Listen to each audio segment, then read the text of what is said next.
पाकिस्तान की जो आर्मी है उसने एक बहुत अग्रेसिव तरीके से लो कॉस्ट सब कन्वेंशनल एसिमेट्रिक वॉर के जो डॉक्ट्रिन है उसको मास्टर कर लिया है। दोस्तों, भारत के ऊपर एक फ्रेश जीपीएस स्पूफिंग अटैक हुआ है। आप देख सकते हैं दिल्ली मुंबई के बाद अब कोलकाता में भी कुछ ऐसा ही नो टाइम इशू किया गया है कि पाकिस्तान ने नॉन ट्रेडिशनल मेथड्स का प्रयोग करके भारत को अटैक करके भारत के ऊपर इस प्रकार से लड़ाई लड़ने का एक डॉक्ट्रिन तैयार कर लिया है। और same format, same code, same timing है। वो उस प्लेन को बोल रहा है साहब आप लाहौर पहुंच गए, दिल्ली में नहीं है। और उसके बाद प्लेन कहेगा अरे बाकी जो सिग्नल्स आ रहे हैं ओरिजिनल सैटेलाइट वाले वो तो बड़े कमजोर हैं, ये जो सिग्नल आ रहा है ये मजबूत आ रहा है, तो यही सही है वो गलत है, मतलब मैं लाहौर पहुंच गया हूं। और पायलट सर पकड़ के बैठ जाएगा साहब अभी थोड़ी देर पहले तो हम बस यहीं पे थे पास में, अचानक लाहौर कैसे आ गया इतनी जल्दी। पाकिस्तान को अब ये समझ आ गया है कि भारत की जो एयर सुप्रीमेसी है, भारत का जो एयर डोमिनेंस है, मुझे कुछ ना कुछ करके उसको अंडरकट करना है। हमारा हाई डेंसिटी एयर स्पेस है जहां पे इस प्रकार की अनोमली आप होते हुए देख रहे हैं। माफ कीजिएगा 13 से 17 नहीं, 6 नवंबर से लेकर 14 नवंबर के बीच तक में हमने देख लिया है। पाकिस्तान आज की डेट में इलेक्ट्रोमैग्नेटिक डिनायल करने की कोशिश कर रहा है। इलेक्ट्रोमैग्नेटिक डिनायल का मतलब है कि डेलिबरेटली कंफ्यूजिंग रेडियो सिग्नल्स का प्रयोग कर रहा है। कि देखिए भारत के खिलाफ इस वक्त एक इलेक्ट्रॉनिक वॉरफेयर अटैक हो रहा है जिसके अंतर्गत आप ये जीपीएस स्पूफिंग के हमले देख रहे हैं। ये चाइना और पाकिस्तान की एक बहुत बड़ी मिलीभगत है, क्योंकि यहाँ पर इन दोनों देशों ने मिलकर ये जो एक सिविलियन लेवल पर इस पर्टिकुलर ऑपरेशन को अंजाम देने की कोशिश करी, इस सिविलियन लेवल के ऑपरेशन को भारत की इंटेलिजेंस एजेंसीज ने हल्का नहीं लिया है। करीबन 50 नॉटिकल माइल तक कोलकाता एयरपोर्ट के आसपास ऐसा देखने मिला है कि यहाँ पे जो जीपीएस सिग्नल्स हैं उनमें कुछ छेड़छाड़ किया जा रहा है, जीपीएस स्पूफिंग यहाँ पर हो रहा है। अब दोस्तों इसके पीछे क्या कारण हो सकता है? देखिए यहाँ पे काफी ज्यादा अटकलें लगाई जा रही है क्योंकि कंटिन्यूअसली बैक टू बैक सबसे पहले दिल्ली 6 नवंबर को हुआ, फिर मुंबई के आसपास जाने वाले जो बेसिकली जो मार्ग था जहां से प्लेन्स उड़ते हैं उसमें 13 नवंबर को हुआ और आज कोलकाता में हुआ। यानी भारत के 3 सबसे इंपॉर्टेंट एयरपोर्ट्स, उन तीनों को टारगेट कर दिया गया है। अब यहाँ पे दोस्तों कुछ अटकलें ऐसी लगाई जा रही है कि ये भारत ही टेस्ट कर रहा है, पाकिस्तानी ड्रोन्स के खिलाफ क्या कुछ प्रिपरेशन चल रही है, उनको कैसे रोका जाए, तो उसके लिए क्या एयरपोर्ट्स तैयारी कर रहे हैं। तो यहाँ पे कुछ अटकलें वैसी हैं, या फिर दूसरी अटकलें यहाँ पे यही है कि देखिए भारत के खिलाफ इस वक्त एक इलेक्ट्रॉनिक वॉरफेयर अटैक हो रहा है जिसके अंतर्गत आप ये जीपीएस स्पूफिंग के हमले देख रहे हैं। अब दोस्तों क्या हो रहा है एक बार उसको समझने का प्रयास यहाँ पर हम करेंगे और साथ ही साथ क्या जीपीएस स्पूफिंग होता है। देखिए यहाँ पे ना दोस्तों कई लोग कह रहे हैं ना जैसा कोई बहुत बड़ी टेक्नोलॉजी है जीपीएस स्पूफिंग की, अगर पाकिस्तान कर रहा है तो न जाने वो है ना चांद से ये टेक्नोलॉजी लेकर के आ गया है। तो क्या ऐसा होता है? क्या जीपीएस स्पूफिंग सच में कोई ऐसी टेक्नोलॉजी है जो केवल अमेरिका और चाइना के ही पास है और अब पाकिस्तान के पास आ गई है? तो क्या सच्चाई है इसकी वो एक बार आपको बताऊंगा, क्योंकि ये बड़ा ही रूडिमेंट्री टेक्नोलॉजी है। टेक्नोलॉजी वाइज इसमें ऐसा कुछ जो बड़ी चीज इसमें नहीं है, आपको मैं ये बता देता हूं अभी। तो उसको एक बार हम उसकी क्या टेक्नोलॉजी है उसको बड़े ही सिंपल सरल शब्दों में एक बार समझेंगे। जो भी है दोस्तों यहाँ पे आप देख सकते हैं भारत में काफी ज्यादा चिंता भी इसको देखने मिल रहा है। डीजीसीए ने सभी पायलट्स को, एयर ट्रैफिक कंट्रोलर्स को साफ साफ कहा था कि यदि आपको जीपीएस स्पूफिंग होता हुआ दिख रहा है तो 10 मिनट में हमें आपको रिपोर्ट करना है, विद इन 10 मिनट्स। क्यों विद इन 10 मिनट्स?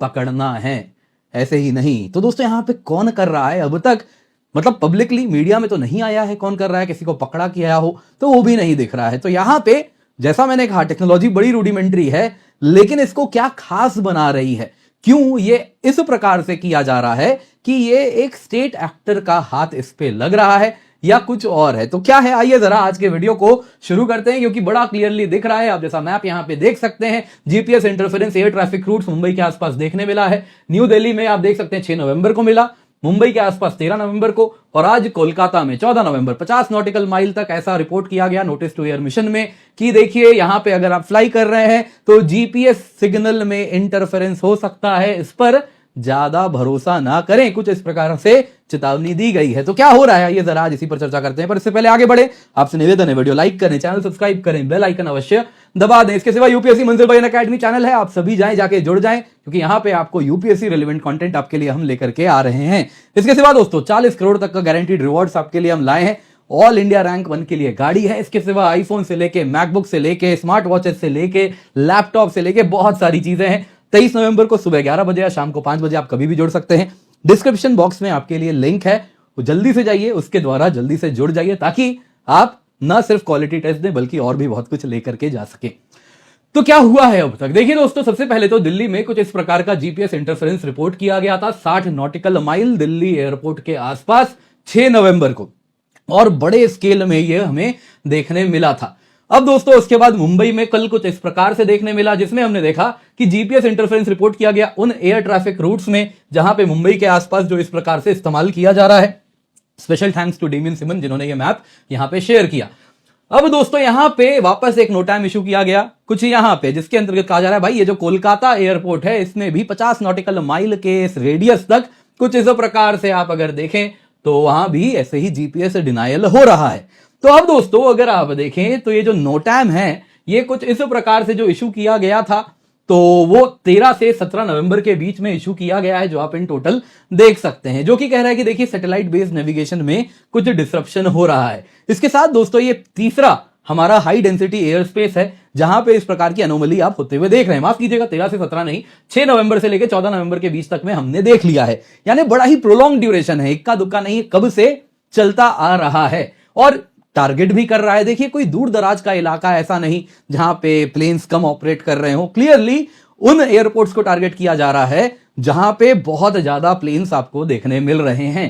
अगेन आप में से कई लोग कहेंगे बैंगलोर क्यों नहीं, हैदराबाद क्यों नहीं, चेन्नई क्यों नहीं, तो दोस्तों यहां पे कुछ ज्योग्राफी का भी रोल होता है जो कि हमें अब तो पता नहीं क्या हो जाएगा। तो दोस्तों यही होता है। स्पूफिंग क्या है दोस्तों, मान लीजिए एक प्लेन है, वो उसके सैटेलाइट रेडियो सिग्नल कह रही है जी आप दिल्ली में हैं, लेकिन स्पूफिंग में क्या हो रहा है दोस्तों, एक बैड एक्टर है, वो क्या कर रहा है, स्ट्रॉन्ग रेडियो सिग्नल्स जनरेट कर रहा है जो कि उसी जीपीएस सैटेलाइट सिग्नल के जैसा ही मिमिक कर रहा है, और same format, same code, same timing है। वो उस प्लेन को बोल रहा है साहब आप लाहौर पहुंच गए, दिल्ली में नहीं है, और उसके बाद प्लेन कहेगा अरे बाकी जो सिग्नल्स आ रहे हैं ओरिजिनल सैटेलाइट वाले वो तो बड़े कमजोर हैं, ये जो सिग्नल आ रहा है ये मजबूत आ रहा है, तो यही सही है वो गलत है, मतलब मैं लाहौर पहुंच गया हूं, और पायलट सर पकड़ के बैठ जाएगा साहब अभी थोड़ी देर पहले तो हम बस यहीं पे थे पास में, अचानक लाहौर कैसे आ गया इतनी जल्दी।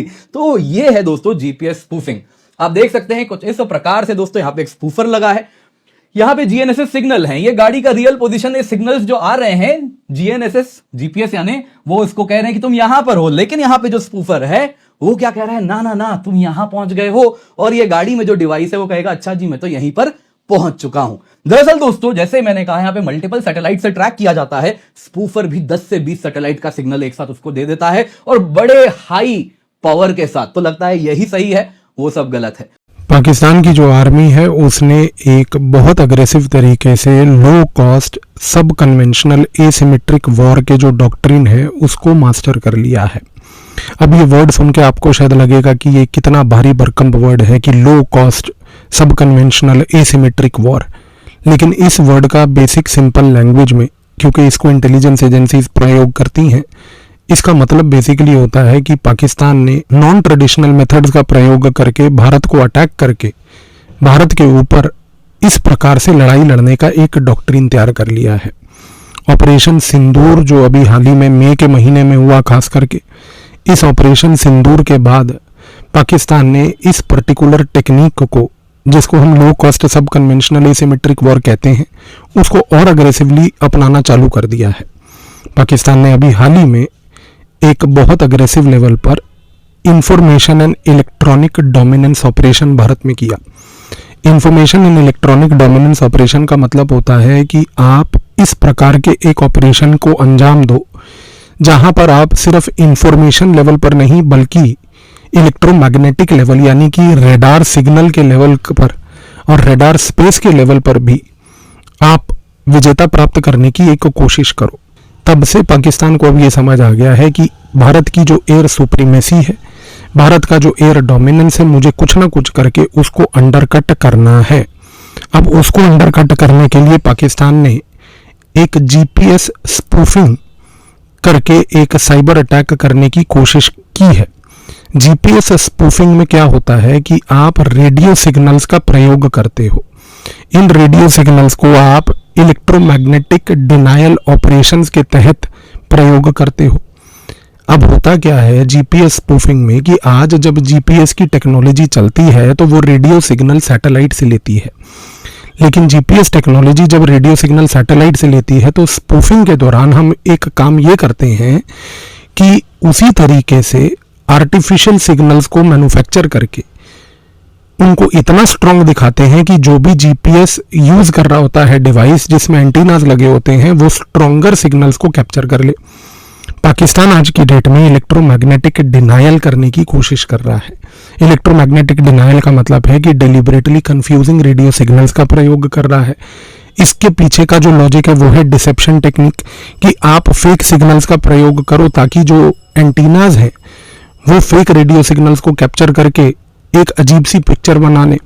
दिल्ली एयरपोर्ट पे जो अभी एक हादसा हुआ, ये चाइना और पाकिस्तान की एक बहुत बड़ी मिलीभगत है, क्योंकि यहाँ पर इन दोनों देशों ने मिलकर ये जो एक सिविलियन लेवल पर इस पर्टिकुलर ऑपरेशन को अंजाम देने की कोशिश करी, इस सिविलियन लेवल के ऑपरेशन को भारत की इंटेलिजेंस एजेंसीज ने हल्का नहीं लिया है, क्योंकि ये एक सिविलियन मार्कर, यानी कि जो सिविलियन लेवल पर इन्होंने इस चीज को करने का अंजाम दिया, ये एक सिविलियन मार्कर आने वाले समय में एक मिलिट्री और इंटेलिजेंस लेवल पर इसकी एप्लीकेशन दिखती हुई भारत की इंटेलिजेंस एजेंसीज को दिख रही है। भारत की रिसर्च एंड एनालिसिस विंग के स्थित एक बड़ी महत्वपूर्ण संस्था जिसको national technical research organisation NTRO के नाम से जाना जाता है, उसकी जो इलेक्ट्रॉनिक सर्वेलेंस डायरेक्टोरेट है ईएसडी, उसने हाल ही में ये दिल्ली एयरपोर्ट के ऊपर हुए electromagnetic denial and deception technique को बहुत केयरफुली एनालाइज करके प्रधानमंत्री कार्यालय को एक महत्वपूर्ण रिपोर्ट भी सौंपी है।